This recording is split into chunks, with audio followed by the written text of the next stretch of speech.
Yes. Hello, welcome. This is your daily F1 news. And yeah, Carlos Sainz likes it spicy. He's made some spicy comments on how the FIA could improve F1 race weekends. We're going to be getting into it. Adrian Newey has recruited an ex-Michael Schumacher engineer to help solve a problem they have at Aston Martin. And we also have what Toto Wolff really said to Valtteri Bottas about joining Cadillac. This is F1 Grandstand. This is a place you want to be if you are a Formula One fan. Thank you so much for joining us. Please do smash a like on the video because it makes a huge difference to the success of the channel. Hello to everyone in the chat. Hey, Gemma. I'm also going to start a little poll. I'm enjoying this.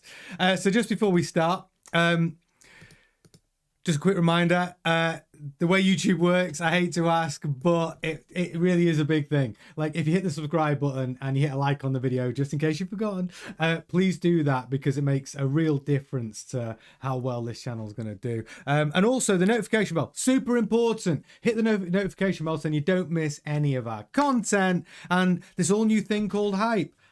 Honestly, not 100% sure how it works, but some of you have been hyping the videos, which is brilliant. Keep doing it. And thank you very, very much to each and every one of you. Hey, Daily Focus, nice to see you in the chat there. How are you doing, my friend? Right, so we are going to start off with a lot of people's favourites, man. A lot of people's favourite. Carlos Sainz. Carlos Sainz. So, like the thumbnail says, Carlos Sainz has got some spicy ideas of how to improve the F1 race weekend. Specifically, it's all about the sprint race format, which honestly isn't doing as well as it could. So Carlos Sainz has come up with some great ideas, and this is all coming out from Racing News 365. And basically, Carlos Sainz is open to radically changing the sprint weekend, basically just to try and give it a bit more pep, spice it up, get people engaged, make it a little bit more fun rather than just watching cars in a train around for 20 laps, right? So Sainz, who actually got Williams' best ever sprint result of third in the United States last time out, believes F1 should mandate the use of the softest rubber for the sprint race and not be afraid to experiment further with the alternate format, including possibly reverse grids. That's not his best suggestion, but let's talk about his first suggestion. Soft rubber. All participants must use a soft rubber because that's the rubber that degrades the most. And if you're talking about a 22 lap race, there's a chance that if the drivers push too hard that the rubber goes off, and we will get to see some overtaking. I really like that suggestion, but do get in the chat and tell me what you think. But I really do think all cars on the soft rubber is a very good suggestion from Sainz. Get in the chat, tell me what you think. Hey, P1 Bricks, welcome to the chat. Lovely to have you with us tonight. Everyone will make you feel really welcome. Daily Focus, Gemma, and everyone else who joins. They're a lovely bunch, this lot, let me tell you. So, it's a great suggestion, that. So, and this is what he says. You might get a wet race in Canada or a shower in Singapore, and it turns out to be the best sprint race in history. It's more the format change that I think is required for the sprint, and I think Stefano is open to doing that. And he's talking about Dominicali. Right now, the sprint, he's not a fan because it unveils what the first stint on Sunday is going to be like. Because qualifying is the same format as on Sundays, I would rather have different ideas around the sprint, so it doesn't reveal so much about the race. Now, what he's basically saying is the qualifying format for the sprint race is we have Q1, Q2, Q3, and exactly the same qualifying format as we do for the Grand Prix. And he's actually come up with a great suggestion. And I think changing the qualifying format for the sprint race is a really, really good idea. Because what he's saying is you're going to use the same qualifying format for the Grand Prix. Let's make it different. So first idea is to make sure everyone does a sprint race on soft tyres, which is a high degrading tyre. Brilliant, of course. That is actually a really good idea. And he also goes on to say that something that requires a bit more spicy, and the sprint race should be a bit more spicy, and it should be a good opportunity to maybe experiment with different formats and to be open-minded, and if it works, great, and if it doesn't, change it again like we did in the past. So this is the suggestion I think is brilliant. So when we talk about qualifying, he's saying we should maybe go with a super pole in SQ3. Now, if you don't know what a super pole is, it's no problem. I'm going to explain it to you right now. So what he's saying is, in sprint qualifying 1, you just traditional, 12 minutes of qualifying, get through, then the bottom 5 drivers get eliminated. You've got 15 left, go through to SQ2, eliminate another 5. Same way as we've got on the race qualifying. But for SQ3, the final stage of sprint qualifying, he's suggesting a super pole. Now, a super pole means that the final 10 drivers all get 1 lap, 1 shot, and see where you end up. I love that idea. So everyone goes out, does their 1 lap, mess it up, that's it, done.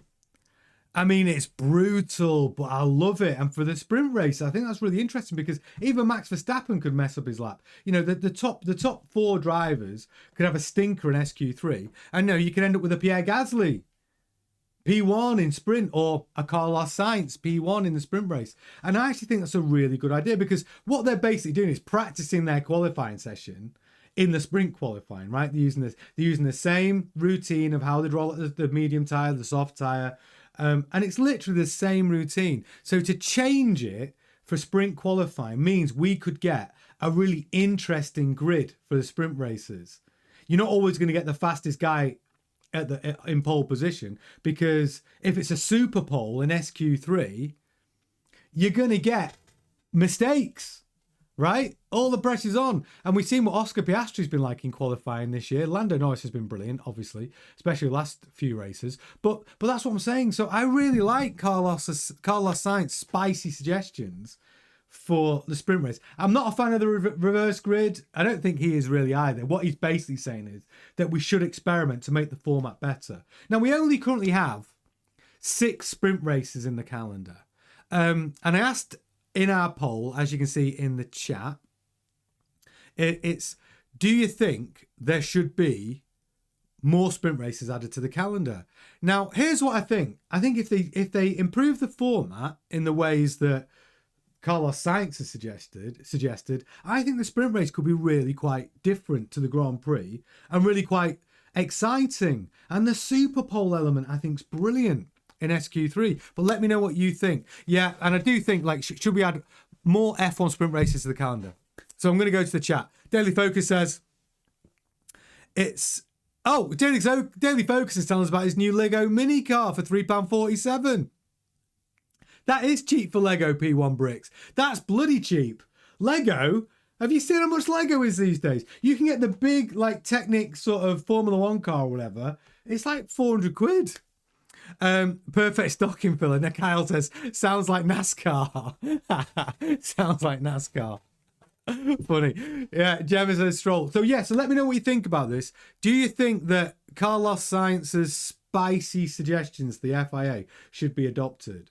Because at the moment, the sprint race is literally whoever qualifies pole pretty much wins. Apart from obviously Austin, Texas, where we had that major pile up.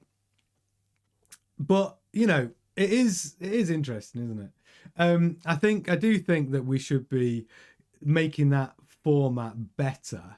And I actually think the Super Bowl element's great, and I think everyone on the soft tires is great. But let me know what you think in the chat. And if you're watching this on replay, still get involved. I will answer all the chat messages as well. But I actually really like that. I think, improve the race weekend. Kyle Melson says, if Sainz Senior becomes president, he can do it. That's a really good point. The FIA presidential election, just very, very quickly, because you mentioned it. What a farce that is. Suleiman, the way it works is you need to have all these geographies of backers to support your candidacy. And one of those backers is a territory where there's only one eligible backer, and he's got that person. I don't know it in the full ins and outs. So literally no one else can really challenge challenge him for the presidency. But Carlos Sainz Senior, I mean, he knows motorsport inside and out. Is he running, Kyle? Is he actually trying to become the FIA president? Because I'd back him. Brilliant. Daily Focus says, I saw a medium size for £22. £275 prices of Ferrari and Mercedes. Yeah, that's crazy. Notes J, good evening. Are you getting worried about Brazil? Are you getting worried about potential Hamilton's podium at Brazil? He's not bad in Brazil, you know. He's not bad in Brazil because tomorrow night is the Brazil preview show, and I'm going to be talking about it then. But the weather forecast is exciting for Brazil. It looks like it's going to rain, and your man Hamilton is pretty darn good in the wet, right? He's pretty darn good in the wet. So that £100, you might have to pay your girlfriend that £100 bet in Brazil. But we will talk about it properly tomorrow in the Sao Paulo Brazil Grand Prix preview show Wednesday night. Make sure you've got all your predictions ready. Your top 5 predictions, your dipstick of the weekend prediction, who's going to have a stinker, and of course your driver of the weekend prediction. Who do you think is going to absolutely knock it out of the park? Have those predictions ready for 7:30 tomorrow night. But yeah, no, CJ, twitchy bum moment. Brazil could be the one. Could be the one. But yeah, sprint race is back. And the reason why we're talking about Carlos Sainz's spicy ideas from Racing 365's news article today is because we've got a sprint race this weekend in Brazil. It's back, baby. And last time out, Carlos Sainz did very, very well in the sprint race. He got a podium, didn't he? So yeah, brilliant. That's why we're talking about the suggestions for the sprint race. And I actually think Carlos Sainz has got some brilliant ideas. So just to recap for Nosa J, he's suggesting a super pole element in SQ3 where all the top 10 shootout drivers get one lap only. Hit it or miss it in that one lap. And that decides your top 10 grid. I love that idea. And also, he's also saying that every team must use soft tyres only in the sprint race. So at least then there's a chance and some tyre management going on where the tyres could go off for the last few laps and that could change the order. Because that's the one thing they're missing in the sprint races. There's not, the overtaking's not really there, is it? The overtaking's not really there. So I thought they were great ideas. Great ideas. I definitely don't want a reverse grid, but those two ideas, the super pole in qualifying in SQ3 and soft tyres only, I love it. Sensible. Hopefully FIA are listening. I know they love this show. They tune in every night. So if you are listening, Carlos Sainz's spicy ideas, take them on board. They're really good. They're really good. Yeah, exactly, Kyle. The one lap qualifying is like NASCAR. Exactly. It's like you hit it or miss it, right? It's exciting. Make a mistake. The pressure's on. But just do it for a sprint qualifying. Just for that. At least then we'll get some like interesting results. You know, in qualifying. I think it's a great idea. Super Bowl is a great idea. So let's campaign for that, F1 fans. Let's try and get that happening. And I applaud you, Mr. Sainz. I applaud you. The Wooden doesn't. Sainz is doofy, and I think he's the lowest IQ driver on the grid. The Wooden definitely not agreeing with Carlos Sainz on that one. Don't you like the idea of a Super Bowl in SQ3 where we could at least get the sprint qualifying? We might get like a Sainz, an Albon, a Gasly, in the front, a Hadjar, because with Super Pole, the pressure's on. People can mess it up, and someone can have like an Ollie Behrman and just have a stonking lap. And I think for sprint races, I think that could work. I'm not sure about his other suggestions for life, but for sprint qualifying and for the sprint race, everyone going on soft tyre, I quite like it. I've got to be honest, I'm here for it. I'm here for it. Okay, right, moving on to the next story. So, what has been going on over at Aston Martin? And there has been some stuff going on. I need to delve a little bit deeper into some of the issues that Adrian Newey pointed out and highlighted regarding Aston Martin's simulation tools. He basically said Aston Martin simulation tools are no good. They're not fit for purpose, and they'll take 2 years to sort out. Well, that's no good, is it, when you've got F1 2026 rule changes, and simulation is very, very important. So this is what he said. If I can find it. He said,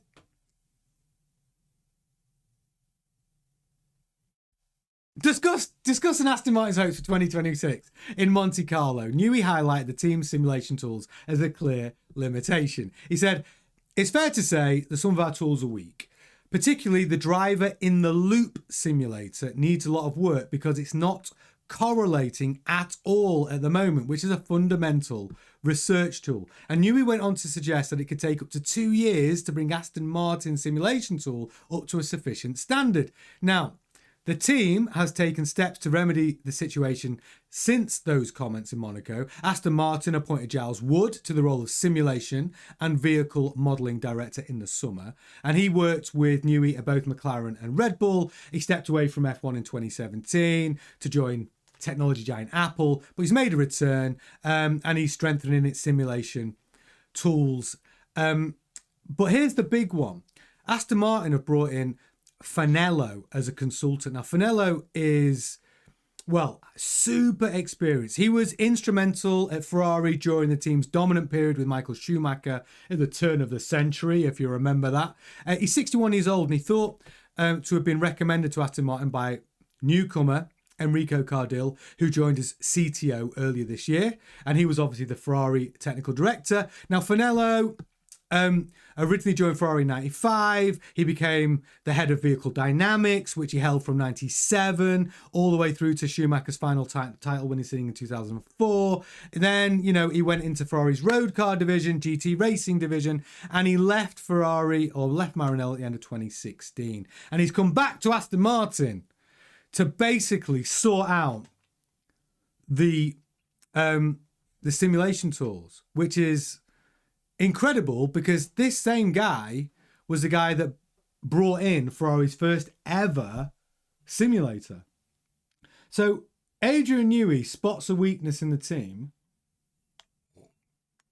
and he's hiring in some big guns to fix it, because we basically live in this world now where, because of sort of wind tunnel time, testing time, track testing time, it's all limited for the teams for many different reasons. That simulation is the key. And if you've got a brand new facility that spent £1 billion on, like Aston Martin have, but you can't use your tools, any simulation tools, coming up to a major regulation change, then Newey's obviously gone, shit, that's the problem. We've got Honda, we've got Fernando Alonso, we've got me, Adrian Newey, the greatest MVP Formula One's ever seen, winning 26 titles between constructors and drivers. We've got Cardil, we've got Andy Cowell, who's great with power units, Cardil, who's doing all the chassis, but no one can run simulations. That's a pretty big problem that are accurate. Yay, DT, he's here. He's late, but you are here, my friend. You missed our first topic. You have to rewind. We're talking about Carlos Sainz's spicy suggestions for Formula One sprint races, and they're really good, actually, really good. So Adrian Newey's brought in another bigwig. It seems like Aston Martin's getting quite top heavy though, with sort of consultants and heads of departments. But make no mistake, Adrian Newey, this is his car. This is his car for 26. 100%. It is his car. It's him who's been working on it for a year. He doesn't have any real involvement in the 25 car. So whoever is steering the design elements of this car, trust me, it's Newey. Cowell is working closely with Honda, even though he's a team principal, but he is a power unit specialist. So he's working with Honda. You've got Cardil who's working with Honda for the integration of that power unit. And what Cardil said, which I thought was fascinating in one of his interviews this week, was working with Honda is literally like working with your in-house own engine development team, because Honda aren't supplying any other teams on the grid in its exclusive arrangement. They're literally, any requests that Aston Martin have, Honda say yes, because they don't have to compromise design in any way, because they've got to sell that engine to other teams. So it's this perfect marriage. And when you think of the success Honda have had, I mean, Honda's probably the greatest engine manufacturer in F1 history, right? I remember the Senna McLaren Honda partnership, which was my favorite personally. But yeah, Honda, are working so well. And now they've got almost like the godfather of simulation from Ferrari, from Schumacher era, now coming in to sort their state-of-the-art simulation tools out. And it's all about calibration to sort out literally, so they get meaningful data from the simulations from the drivers. This guy's going in, making that happen as a consultant. And don't get me wrong, they'll be paying him big bucks, but he's like Newey. He's like the godfather. Newey, you could say, is like one of the godfathers of modern F1 cars and regulation change, just like Chapman, Newey. Well, this guy they've brought in, Finello, is like the godfather of simulation, and they've got him in. So they are not messing around, right? Aston Martin are coming to play, and I know I've been going on about it for ages. Motorsport fan, I really didn't even see the sign of Marco Finelli coming at all. Another familiar name come back to F1. Yeah, I mean, this guy is serious. From a time where he was involved with a team that was winning with Michael Schumacher at Ferrari. Like, they are bringing in serious skill sets and experience into this team. And it's all playing into Newey's grand plan. Was not only does he get this amazing new facility, the best wind tunnel money can buy, the best simulation tools. He said, we have got state-of-the-art simulators, like the best in the world.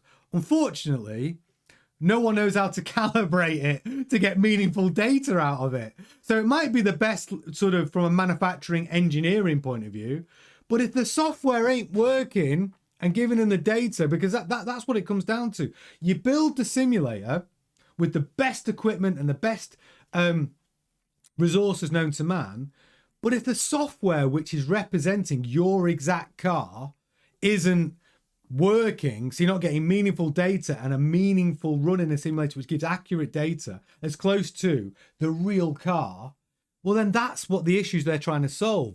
You go and buy a great simulator and it's like, I don't know, hundreds of millions of pounds. I don't know what it costs, but it's huge.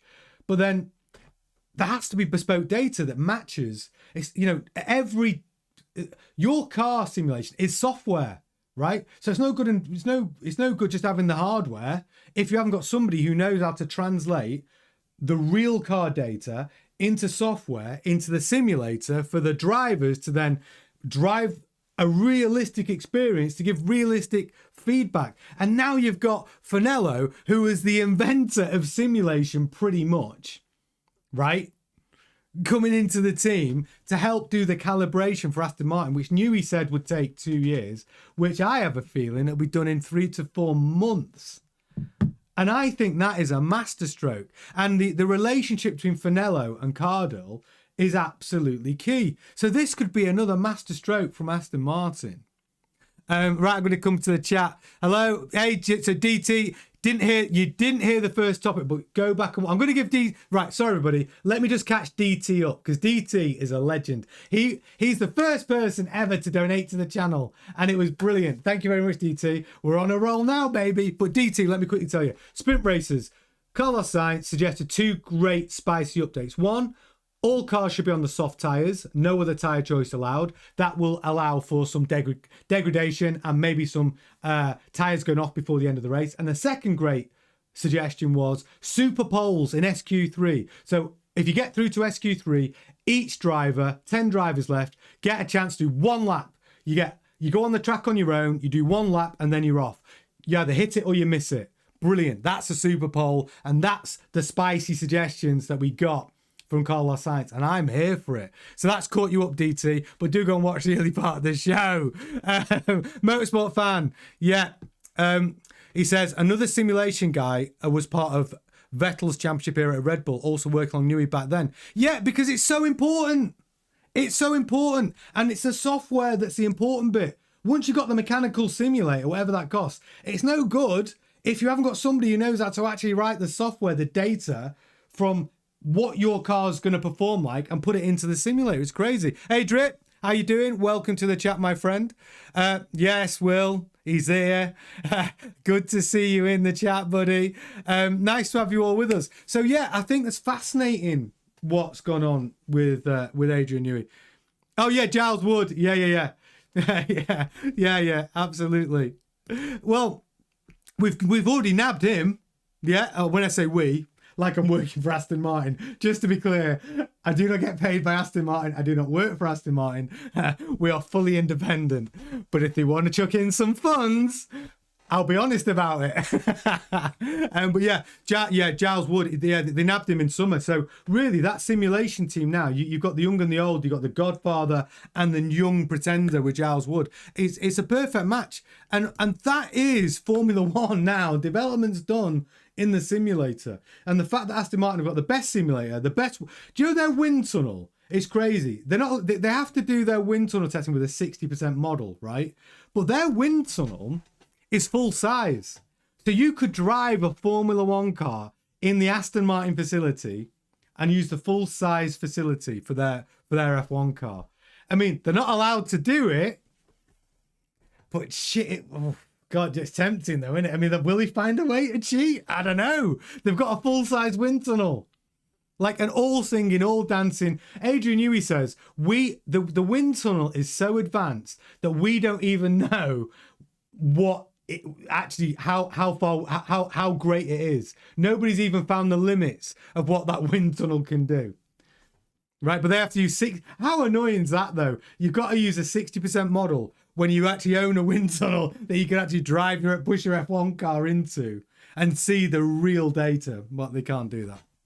So yeah, it's all getting very juicy over at Aston Martin. The head count's rising, the skill set's rising, and I can honestly say that it's looking very, very rosy for Aston Martin in 2026. It really is. And I want to say, there's me, maybe Motorsport Fan, maybe DT was in this as well. I think we were the first to predict that Aston Martin is going to be at the front of the grid in 26. I think if you look back at some of the early videos in the library about Adrian Newey, I think I've got an Adrian Newey playlist. I've definitely got an Aston Martin playlist. And if you look at some of the ones from July, we were talking about this. We had the hunch and we were joining up dots, and everyone was overlooking the fact they're all talking about Max Verstappen being, his moves and the driver moves, and no one was talking about Adrian Newey going to Aston Martin in any meaningful way, right? I think we were the first to really push this point, and as we can see, it's unfolding. I think it's going to be epic. And my prediction of Lance Stroll getting 5 podiums in 2026 is looking pretty good, isn't it? Isn't it looking pretty good? I mean, come on. Back me up.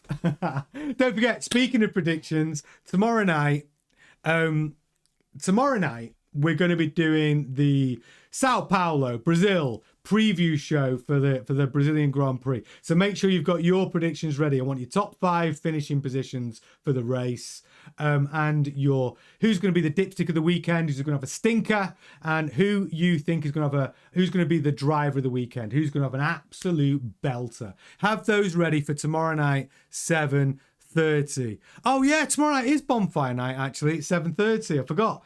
No one's going to be watching me. Oh yeah. Yeah, but do think on them. Make sure you've got them ready. Even if if you're not watching the live stream, I understand. It's bonfire night. You're probably out watching the fireworks. Try and watch it on the replay, because you can just watch it and then add them all into that one chat, and then I can keep a note of them all in one place. So add them all into the chat tomorrow night, even if you're not watching live. Yeah. Oh, that's a good one. DT's come out with a good suggestion. Yeah, you're ruining my show, DT. I'm saving all the rain chat for tomorrow because that's part of my preview show. But yeah, you are right. If you didn't know, it's looking like rain in Brazil. So when we talk about tomorrow night, that is a major factor on the show that I'm preparing. Thanks, DT. Some people may not have already seen that forecast. It could have been a surprise. But yeah, we are going to be talking about that tomorrow. Yes, Kyle. Stroll on the podium, never. In an Adrian Newey car. In an Adrian Newey car, Kyle. In an 2026 Adrian Newey car powered by Honda. Come on, man. You can't say he's not going to get a podium next year. I think he'll get 5. I think he'll get 5 because of the Newey car. And I agree, Will. Adrian Newey's going to carry trust, 100%. You've got to remember, major rule changes, massive regulation changes. Out of all of the car manufacturers and designers, and I have to back one guy who's going to get it right in Melbourne, Australia, I'm backing Newey. I am backing Newey. I am, 100%. And by the way, I'm backing Honda. I'm backing Honda, 100%. Kyle said Yuki couldn't do it. That's actually, Kyle, a pretty good point. That's a pretty good point. But I haven't really got a comeback for that. You're right. Yuki couldn't do it. That's true. But Perez did. Perez is a better driver than Lance Stroll, granted. But here's the thing. Here's what I'm gonna say. What I'm gonna caveat that, Kyle. I know what you're saying. I get it. You've got a Lance Stroll tier driver and you've got a Fernando Alonso tier driver. But here's what I'm gonna say. Lawrence Stroll, who recruited Adrian Newey, will have said to Adrian Newey, make sure my boy can drive this car, right? Make sure Lance Stroll can drive this car. Don't you think? Partly that's going to have been in the conversation. I want my boy to do well. So maybe Adrian Newey's is going to be working with Lance in testing to help him get the best out of this car, because I think that's the whole thing about Aston Martin Racing. The whole point of Aston Martin Racing for Lawrence to put all that money in, even when he bought Force India and turned it into Racing Point and then became Aston Martin, the whole point of it was, I'm not sure how much of it was for him. I'm not sure how much of it was for him wanting to have a team that wins, or whether it was having a team that can give his son a drive and his son win a world championship. I actually think that the bigger motivator for Lawrence Stroll is that, and I don't think he's going to deviate from that goal when he's been backing his son from 4 years old from karting all the way through. I think that's going to be Lawrence Stroll's driver. That's what I think. So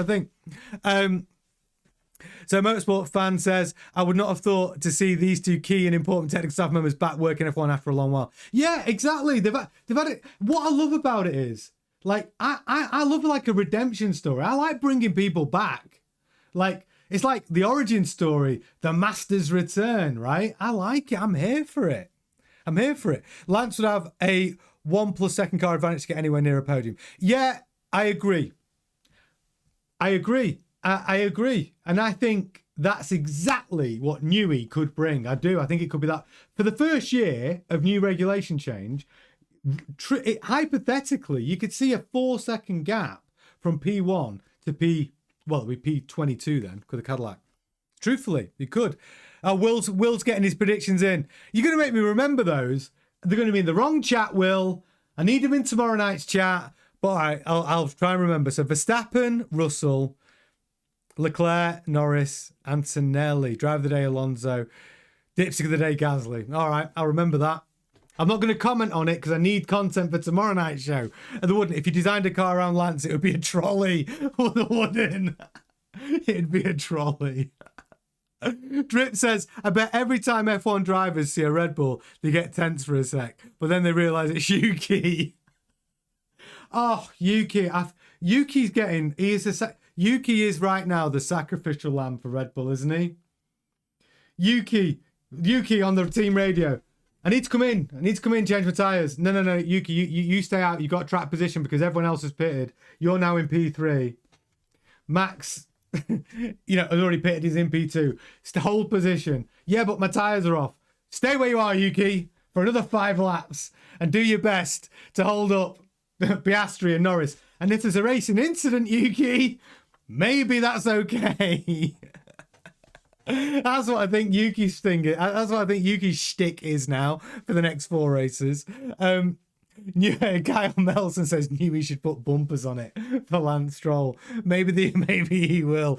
I've got the copy. Don't worry. I'll post tomorrow's stream. Don't make it perfect. Will. That's exactly what I need to do. Thanks, buddy. Motorsport Fan says they wouldn't. The engine was bad, but Newey makes the difference in still building a decent car because the great aero designs in that 2014 Red Bull is true. Good point. And the engine was bad. Kyle says, when they see Yuki, they get more tense. Yeah, well, Yuki's a little bit unpredictable. And now he's got a Yuki for a podium if it rains. Oh, and do you know what, Sema? Right. Sema, speaking of the rain, which I didn't want to get into about about Sao Paulo, Brazil. Because you got, no matter what you say, Lance Stroll is very, very good in the wet. Very good in the wet. He is, truthfully, and I'm not even joking. Lance Stroll is very good in the wet.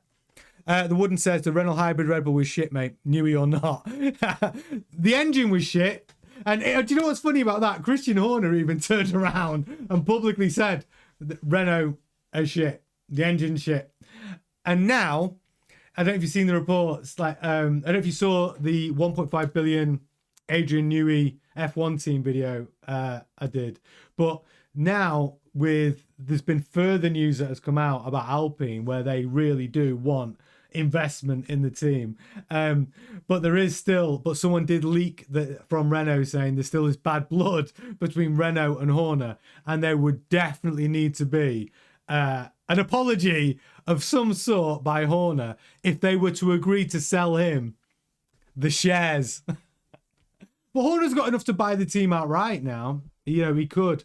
And it is looking like a real thing. But yeah, that Horner-Renault relationship and debacle, that drama is still in play because Horner's trying to buy a race team, right? And there aren't that many race teams for sale. Renault's one of them, you know, whether it's a full sale or a part sale. Renault are the only team really that are selling at the moment.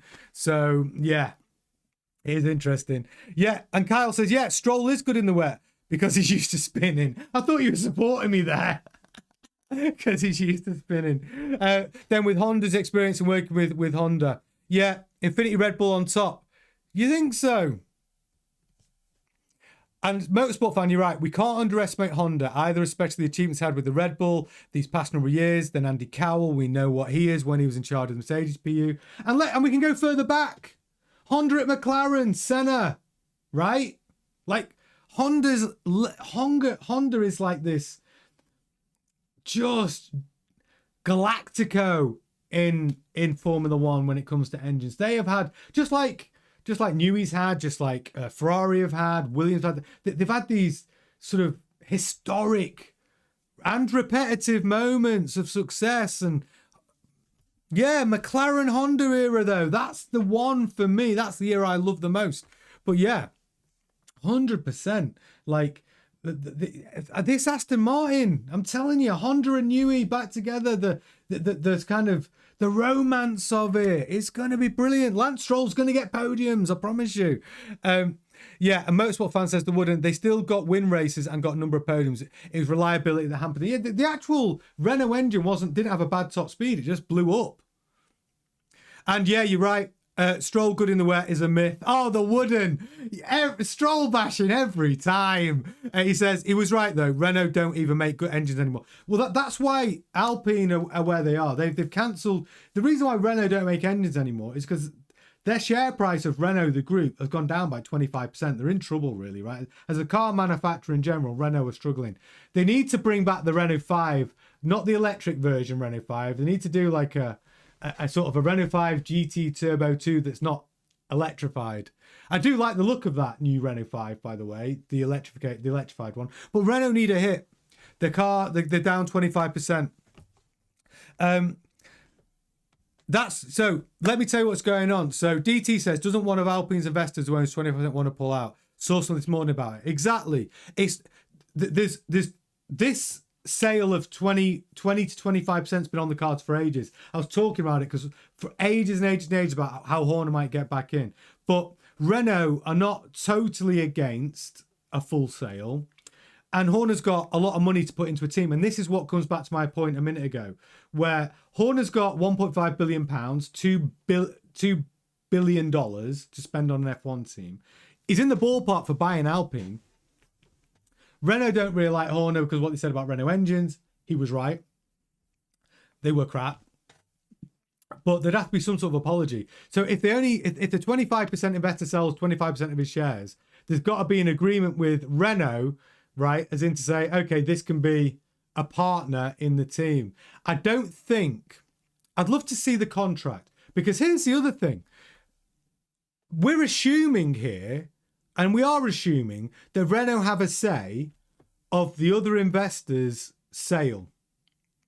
Whether, because Renault are the major shareholder, have to agree who that other investor sells to. Now, I've not seen that in writing. I don't know whether that's true. Because if I've invested 25, if I've got a 500 million pound investment in a Formula One team, do I want the major shareholder telling me who I can sell to? I don't mind them having an option to buy me out first. But after that, if they can't afford to buy my 500 million, I should be able to go to the open market and select who the hell I want. And if that's the case, Horner could go in and go, hey, I've got 25% of the team. Hello, I'm here, baby. No apology necessary. But you do want to have a harmonious environment. But yeah, I'm unsure actually about that. Do you know what I mean? I'm unsure. Let me catch up. So the Wooden says, never underestimate the sleeping giant that is Mercedes. Listen, Mercedes power unit in 2026 is going to be brilliant. There's no doubt about it. No doubt. Mercedes will have nailed it. It'll be reliable. It'll be engineered beautifully. It will be brilliant. There's no doubt. The Mercedes power unit, it will be brilliant. 100%. The Audi power unit will be pretty similar. The Honda power unit will be brilliant. The two question marks for me are the Ferrari and the Red Bull Ford power unit, in my opinion. 2015 though. I meant 2015. Yeah, but that, yeah, the McLaren Honda 2015 wasn't ideal. But let's focus on 1990. Let's focus on the 1990s. Yeah, Renault will eventually have to sell, just a matter of time. And if they do, you've got someone there. You've got Horner there saying, I'll buy it. And you've got Flavio Briatore, who would welcome and facilitate that Horner purchase. I put it down in that big show I did on the 1.5 billion Horner F1 team show. What that one was, I put it down to like a 30 to 35% chance that Alpine will be his team that he purchases. 30 to 35% chance, which is still pretty good. Hey, Kyle! This is amazing. Is that a super chat? Or is that a... Brilliant. Super chats are great. Kyle's just given us $20. Brilliant. Kyle, thank you so much. That's our second ever super chat and donation. Thanks, buddy. Really appreciate that. Thank you so much. Honestly, and you don't... Honestly, this is what I really think. I'm going to tell you a quick story. So I just got to monetization on YouTube. The YouTube partner program, they call it. And what they do is they click this box, click this box. I clicked this box. It had an option for like memberships, an option for super chat. And I thought, oh, okay, I'll click that box. Honestly, didn't really know what it does. And I never really wanted to ask for money, is the honest truth, Kyle. Like, I never wanted to do that, because you watching the streams and being part of the community and being involved is truthfully brilliant and enough. Because if loads of people, if this community grows and people watch the streams and watch the videos, then YouTube hopefully one day will start giving us some money for that, right? So I never really wanted to do like memberships unless I could add value where you actually got something, it was worthwhile. So if I don't think I can do that, I'm not, you know, that's the truth. So if you give a donation, I've got to say, listen, thank you so much, but it's never been about that.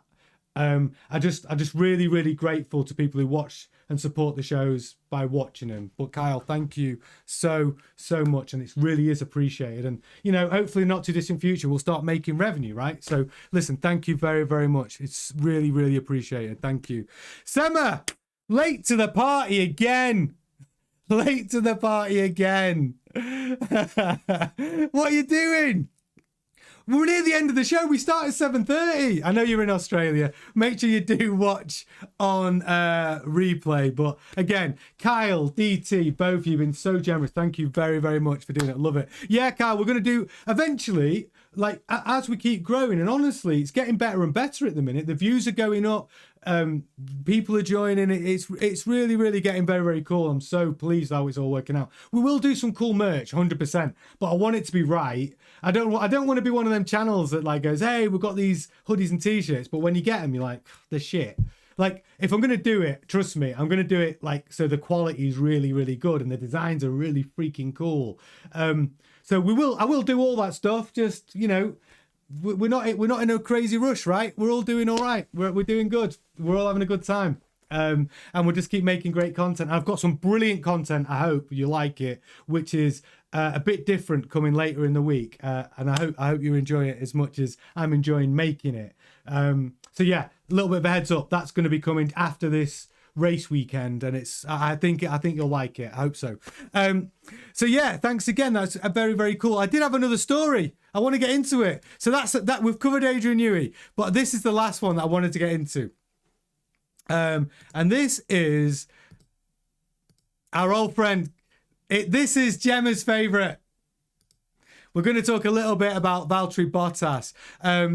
Valtteri Bottas has told us, and I think this is actually quite a nice story. It's what Toto Wolff privately told Valtteri Bottas after he signed his 2026 Cadillac contract. Now, you could imagine that, you know, Toto Wolff might have been, you know, difficult about him leaving. You know, they obviously had this great relationship. Bottas was a driver for Mercedes with Lewis Hamilton. Lewis Hamilton famously said he didn't want George Russell to get promoted from the academy into the Mercedes team, and he didn't want Bottas to leave. Like, Hamilton loves Bottas, and he loved him as a teammate.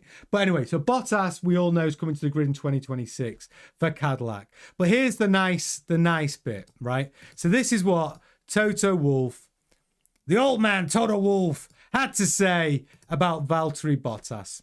And I'm going to read it word for word because I think it's very, very nice. I've got to find it. This is what he said quietly. He said,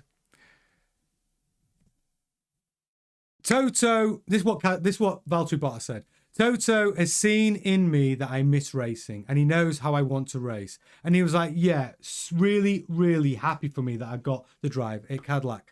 But at the same time, he told me this. He said, we can't really replace you, you know. I'll try that again. I won't do the accent. We can't really replace you with another. Oh, you know, who is going to do your job? I just can't replace you.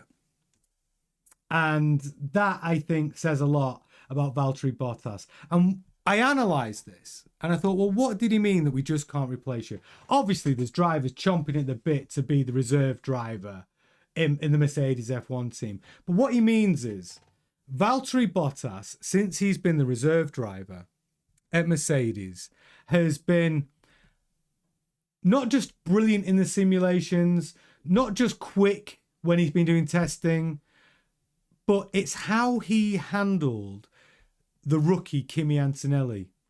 Really having a drive. And even when Kimi Antonelli, honestly, Bottas would have been quicker than Kimi Antonelli at times when Kimi Antonelli was struggling this season. Bottas would have been putting in performances that would have been better. Yet Bottas was always there to mentor and help Kimi Antonelli without any envy or, you know, without any sort of, you know, hoping that he could somehow oust Kimi Antonelli out of his seat. He was supportive of Kimi Antonelli throughout Kimi Antonelli's first season at Mercedes, even though Bottas would have been quicker in that car. What he brought in testing was unbelievable. And Toto Wolff was basically saying he knows that Valtteri Bottas is still definitely quick enough to be on the grid. And the value he got out of Bottas that year was, maybe he paid him $1 million. I don't know, $1.5 million for that reserve driver role.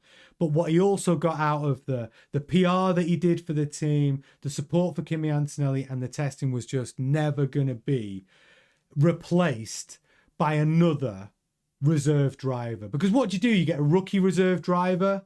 You know, he had Valtteri Bottas, who was not only doing stuff on Instagram, doing every single press engagement that he asked, supporting Kimi Antonelli with an arm around his shoulder and helping him get through that dark time, when he knew he could have replaced him and been quicker. So that's what Toto Wolff was saying when he said to Valtteri Bottas, basically, I'm pleased for you getting back on the grid, but the Bottas-shaped hole at Mercedes is going to be real. And to tell him that, I think, was really, really very, very, very cool. Yes, Will. Yeah, I have thought of memberships. I'm only going to do memberships when I've got something of real value to give the members. Otherwise, you know, everyone that watches the show can just enjoy it, right? Yeah, Bottas. So Bottas is the man. The wooden Bottas is yes, the man, and lets his teammates walk all over him. Well, look, right. I know what you're talking about there. You're talking about the Lewis Hamilton-Bottas relationship, but he knew his role. When you're employed as, in your contract, number 2, not an equal contract to Lewis Hamilton, and then able to go, all right, I'm going to play that role because that's what I'm being paid to do. You've got to respect that. You've got to respect it. I think you've got to respect it. I think you've got to respect it, the Wooden. I think once you, because here's what I think. If you sign a contract as a reserve driver, well then you got to honour that job as a reserve driver. And if part of that contract is helping the rookie, doing the press commitments, doing the simulations, just grueling days in the simulator, the testing, and still big smile on your face and bringing all that positivity to the track, and that's what you're getting paid to do, and you do that job well, then I think you should do it well. It's like sometimes someone said this to me once, and it's always stuck with me. When you're in life, right? In life is like being in a band. It was, do you know what wasn't someone said it? This was Chris Rock. Sometimes, like, you know, in life, it's like being in a band. Sometimes you're the lead singer, but sometimes you're playing the tambourine. And when you are playing the tambourine, you got to play it well. Just like when you're the lead singer, right? You got to do it well. And that's what I think Bottas does. But don't get me wrong, when he's a driver and he's on equal footing with Perez next year in Cadillac, he's gonna try his best to be competitive. And I think that's the deal. If you're on an equal footing contract, just like in McLaren, when you've got no lead driver, equal drivers with Piastri and Norris, you can go at it, right? But Bottas was Lewis's number 2 at Mercedes, but Lewis was winning championship after championship after championship, and that was the job. That was the job. And Kyle's totally right. Bottas is a beast on social media. He's been great for Mercedes this year. The value Mercedes got out of Bottas for probably an investment of around maybe a 1.5 million a year, maybe $1 million. I don't know. It won't be like lead driver money, but it'll be decent. I think they got max value out of Bottas, and Toto Wolff knows it. So yeah, I just thought that was a nice little story to end on, and that was coming from F1 Oversteer. But yeah, I'm delighted. I'm delighted that Toto Wolff has got a heart inside that Wolff exterior. I'm delighted for it. So yeah, Bottas, can't wait for him to be on the grid in 2026 with Cadillac. I'm here for it. I know Gemma is over the moon about it. She can't wait to see Bottas on the grid. Cannot wait. But I do want to say an absolute massive thank you to everyone in the chat tonight. Oh, the poll. I asked you a question. Should F1 add more sprint races to the calendar? It's literally 50-50. 50-50. I'm here for it. I'm actually add more races if you can find a way to make it more interesting. And if we take Carlos Sainz's spicy suggestions, then yeah, I'm here for it. And if you have been watching the stream and you've forgotten to smash a like on the video, please do that. It makes a big difference. Don't forget to hit the bell so you can keep up to date with all of the live streams and all the content that's going to be coming in the next few days. Tomorrow night, it is the preview show for the Brazilian Grand Prix, Sao Paulo. It's a juicy preview show tomorrow night. Have your predictions ready, your top 5, your dipstick of the weekend, who's having a stinker, and your driver of the weekend predictions, who you think is going to just be awesome. Have those ready for tomorrow night. But for now, thanks again. Honestly, everyone who's been supporting the channel by watching the videos and obviously the financial donations. Oh, thank you so much. DT, Kyle, brilliant. Thank you so much. I will be back tomorrow. And just on that, Kyle, yes, Cadillac success will depend on the Ferrari engine. And that's a big question mark. I will be back tomorrow night, 7:30. You don't want to miss it. It's the Sao Paulo Brazilian Grand Prix preview show. And you're all invited. So make sure you're with me tomorrow night at 7:30. Enjoy the rest of your weekend. And if I don't see you tomorrow night because of bonfire night, stay safe out there.